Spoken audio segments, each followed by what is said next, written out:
हिंदू धर्म में वैशाख विनायक चतुर्थी का विशेष महत्व है। यह दिन भगवान गणेश को समर्पित होता है। इस दिन जो भक्त व्रत रखकर भगवान गणेश की आराधना करता है, उसकी सभी मनोकामनाएं पूर्ण होती हैं। साथ ही सुख समृद्धि की प्राप्ति होती है। गणेश जी के निमित्त व्रत पूजा करने से सुख और सौभाग्य में बढ़ोतरी होती है। वहीं यहाँ हम बात करने जा रहे हैं वैशाख विनायक चतुर्थी के बारे में, जो 1 मई को मनाई जाएगी। वैदिक पंचांग के अनुसार वैशाख माह के शुक्ल पक्ष में पड़ने वाली चतुर्थी तिथि 30 अप्रैल की दोपहर के 2:11 से आरंभ होकर 1 मई को सुबह 11:24 पर रहने वाली है।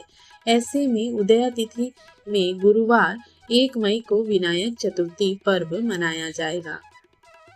पंचांग के मुताबिक विनायक चतुर्थी पर रवि और सुकर्मा योग बन रहे हैं। ज्योतिष में इन योगों का विशेष महत्व है। इन योगों में भगवान गणेश की पूजा करने से भक्तों की सभी मनोकामनाएं पूर्ण होती हैं और घर परिवार में खुशियों का आगमन होता है।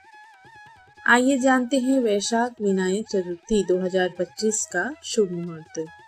सूर्योदय का समय सुबह के 5:40 पर होगा। सूर्यास्त शाम के 6:56 पर।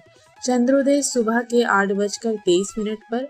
चंद्रास्त रात के 11:18 पर। ब्रह्म मुहूर्त सुबह के 4:14 से 4:57 तक।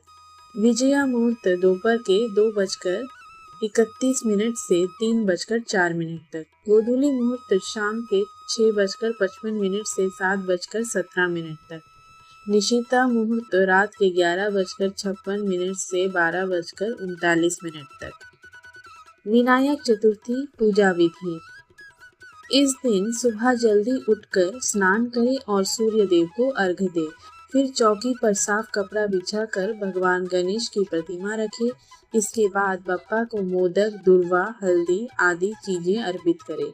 फिर दीपक जलाकर सच्चे मन से गणेश भगवान की आरती करें। आरती के बाद मंत्रों का जाप करें और गणेश चालीसा का पाठ करें।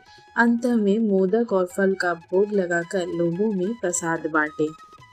आर्थिक तंगी को दूर करने के लिए विनायक चतुर्थी का दिन काफी शुभ माना जाता है। विनायक चतुर्थी के दिन पूजा के दौरान ऋणहर्ता गणेश स्तोत्र का पाठ करना चाहिए। साथ ही बप्पा से जीवन में सुख शांति की कामना करें। मान्यता है कि इस उपाय को करने से आर्थिक तंगी दूर होती है और भगवान गणेश प्रसन्न होते हैं।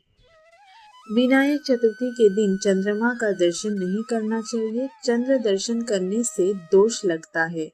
विनायक चतुर्थी पर चंद्रोदय सुबह में ही हो जाता है, इसलिए व्रती को सुबह मुहूर्त में पूजा पाठ संपन्न कर लेना चाहिए।